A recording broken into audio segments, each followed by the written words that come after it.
গাজল United সংস্থার উদ্যোগে ও গাজল United সদস্য রাজকুমার সরকারের পরিচালনায় 200টি বিভিন্ন গাছ নিয়ে প্রথমত থানা মোড় পথ চলতি মানুষদের মধ্যে বিতরণ করেন।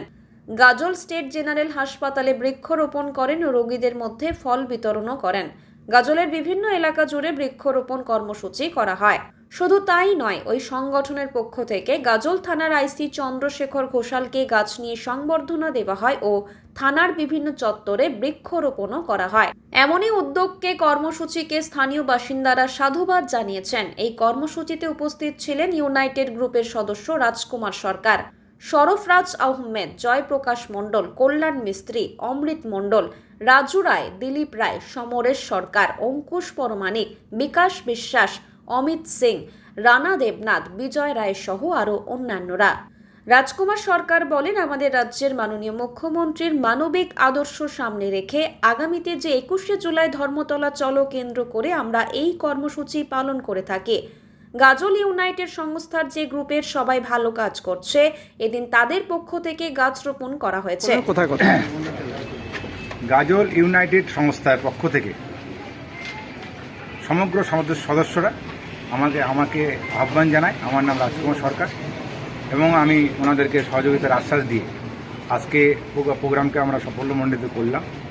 এই প্রোগ্রাম করার উদ্দেশ্য মানবিক মুখ্যমন্ত্রী মমতা বন্দ্যোপাধ্যায় তার নীতি এবং আদর্শের অনুপ্রেরণায় এবং সাংসদ অভিষেক বন্দ্যোপাধ্যায় তার যুবদের অনুপ্রেরণা,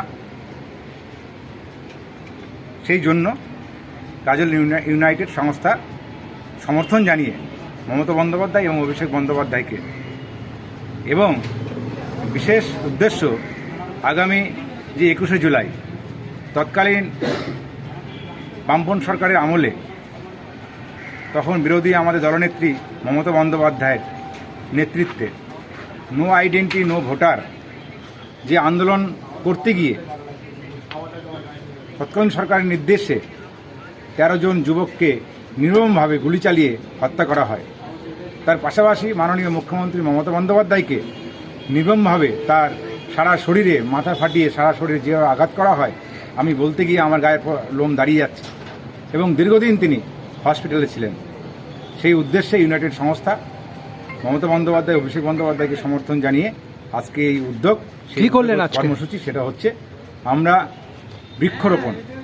13 জন যে শহীদ হয়েছেন সেই শহীদদের উদ্দেশ্যে 1300 গাছ আমরা এক বছরে রোপণ করব। আজকে আমরা 200 গাছ রোপণ করলাম। প্রথম আমরা গাজল থানাতে গিয়ে গাজল আইসি সাহেবের সহযোগিতায় উনি প্রথম গাছটা, এবং ওনাকে সংবর্ধনাও আমরা গাছ দিয়েই করি। একটি গাছ একটি প্রাণ গাছ লাগিয়ে আমরা, এবং সেখান থেকে গাজল হসপিটাল সুপার গাজলের অঞ্জন রায় তিনি সেখানে উপস্থিত ছিলেন। তিনি থেকে যে দুস্থ রোগী তাদেরকে আমরা ফলমূল প্রদান করলাম এবং তাদেরকে নমস্কার জানিয়ে আমাদের আজ কর্মসূচি ইউনাইটেড সংস্থার পক্ষ থেকে সাফল্য। রোগীদেরও গাছ সারা দিন। আপনার নাম? আমার নাম রাজকুমার সরকার। কোন পদে? আমি এই ইউনাইটেড সংস্থার একজন সদস্য।